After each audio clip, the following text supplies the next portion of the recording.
किसी गांव में विजय नाम का युवक रहा करता था। वो इतना दान पुण्य करने में विश्वास करता था कि हर कोई उसकी तारीफ करता। भले ही उसके पास खुद के लिए खाने को कुछ ना हो, वो दूसरों की मदद जरूर करता था।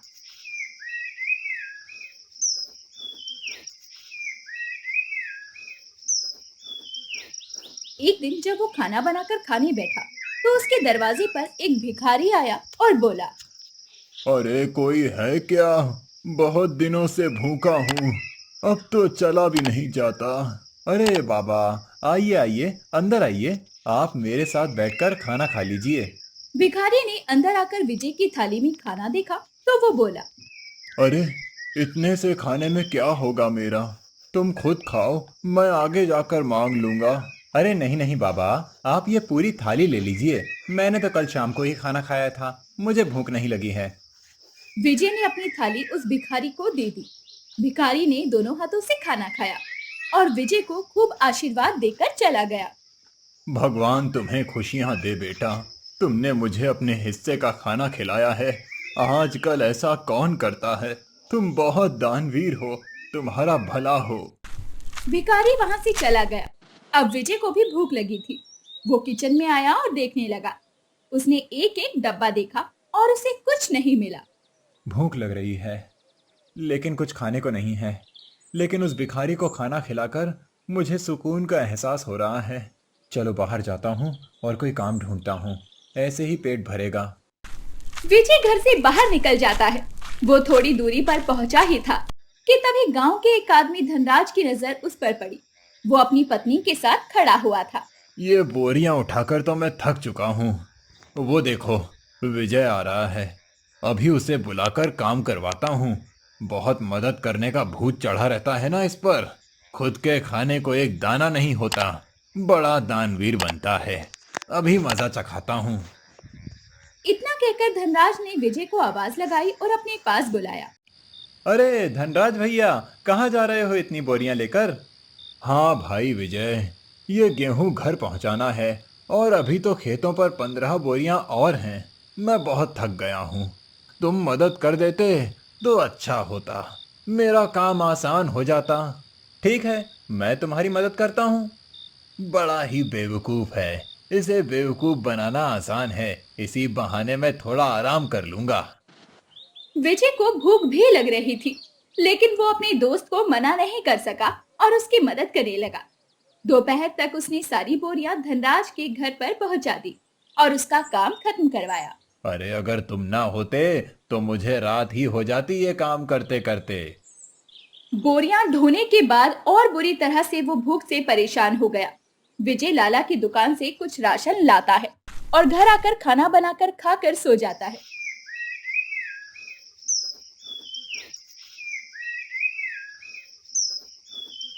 अगली सुबह अचानक से विजय को किसी के रोने की आवाज सुनाई देती है। नींद में विजय दरवाजा खोलता है और बाहर आकर देखता है, तो उसने देखा कि उसका पड़ोसी अमर अपनी पत्नी को मार रहा है। अरे अरे अमर, तुम इस तरह अपनी पत्नी को क्यों मार रहे हो? मेरी पत्नी मेरी मर्जी। तुम होते कौन हो बीच में आने वाले? देखो अमर, ऐसे सुबह सुबह मारपीट करना अच्छी बात नहीं है। पूरे गांव के लोग इकट्ठा होकर देख रहे हैं तुम्हारा ये तमाशा। ये अच्छी बात है क्या? अरे बेटा, तू भी किसे समझा रहा है? इसे समझाना तो भैंस के आगे बीन बजाने जैसा है। ये तो अपनी पत्नी से पैसे मांग रहा होगा और उसके पास पैसे नहीं होंगे देने के लिए, इसीलिए उसे मार रहा है। अरे बुढ़िया, तू बीच में क्यों बोल रही है? जाना अपना काम कर। हे राम राम, आजकल के बच्चों को तो बड़ों से बात करने की भी तमीज नहीं है। मैं तेरी माँ की उम्र की हूँ, थोड़ा तो ख्याल कर। दूसरों के घर के मामले में बोलोगी तो ऐसे ही जवाब मिलेंगे। इतने में ही अमर ने अपनी पत्नी को एक और थप्पड़ मार दिया। वो दूसरा थप्पड़ मारता कि तभी विजय आगे आया और उसने अमर का हाथ पकड़ लिया और उसे ही एक थप्पड़ जड़ दिया। तभी गांव वाले तालियां बजाने लगे।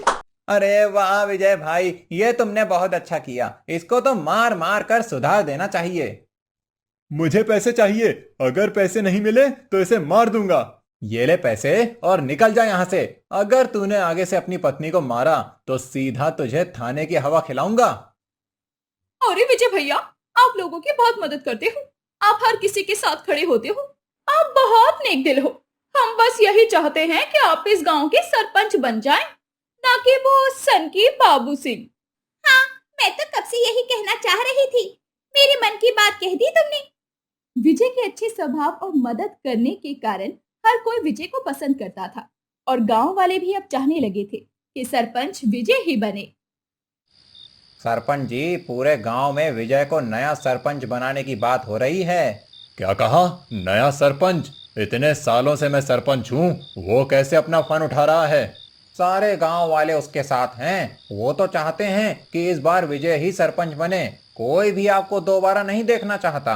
मैं ऐसा नहीं होने दूंगा। मुझे कुछ तो तरीका निकालना होगा जिससे कि वो विजय हमेशा के लिए गांव छोड़कर दूर, बहुत दूर चला जाए। अगले चुनाव में गांव के लोगों ने विजय को सरपंच बना दिया। ये बात सरपंच को बिल्कुल भी पसंद नहीं आती। वो इस बार जब राशन बांटने की बारी आती है तो सरपंच बाबू सिंह ने उसमें मिलावट करवा दी और ये बात विजय को पता नहीं थी।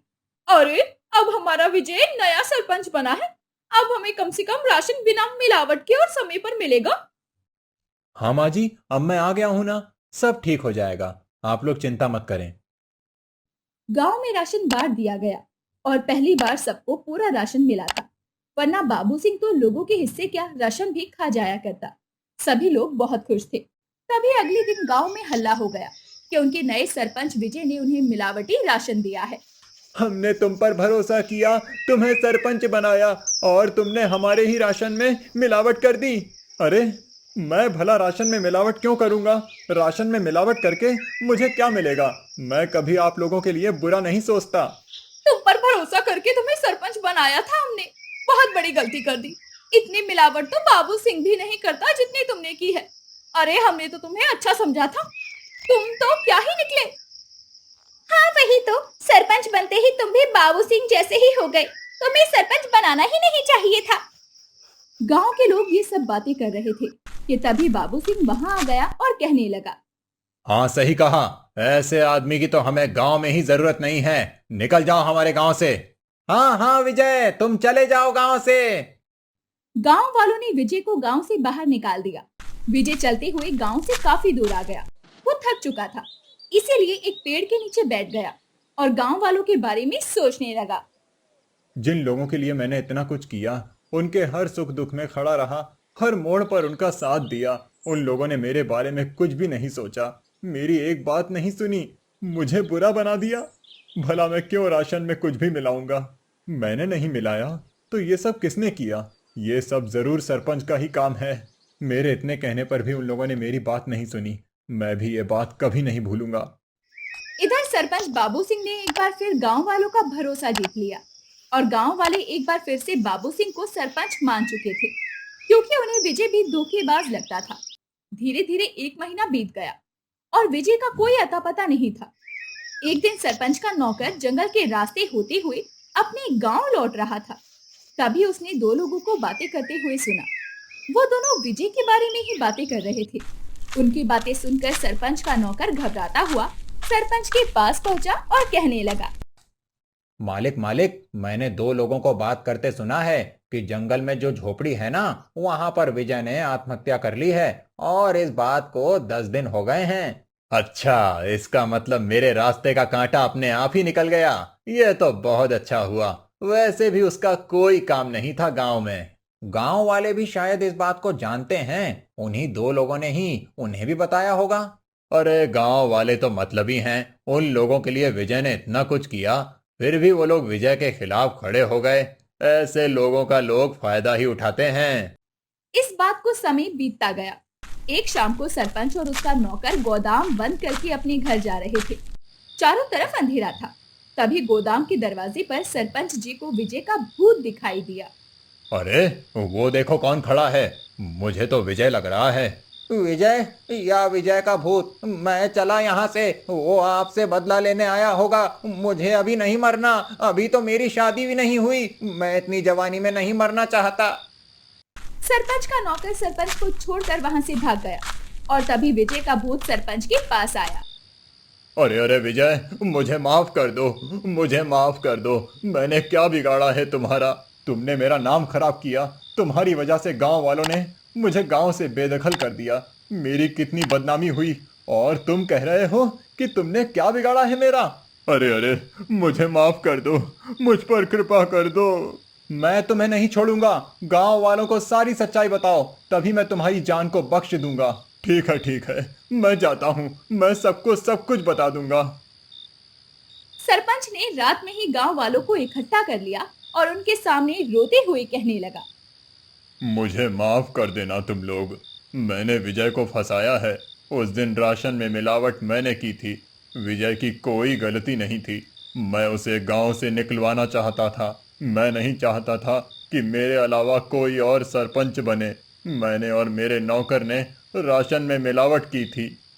गांव वाले सरपंच की बात सुनकर चौंक गए और बोले, हे भगवान, हमसे गलती हो गई। हमने निर्दोष विजय को गांव से निकाल दिया और उसने आत्महत्या कर ली। अब हम क्या करें, कहाँ जाएं? आप लोग कहीं ना जाएं। मैंने तो बस सरपंच का सच सामने लाने के लिए ये नाटक किया था। इसकी वजह से ही आप लोगों ने मुझे इतना सुनाया था। मैं शांत कैसे रहता? मैंने अपने मरने की खबर फैलाई ताकि ये अपने आप सामने आ जाए। अब गांव वाले विजय की चाल को समझ गए और सरपंच का सच भी उनके सामने आ गया।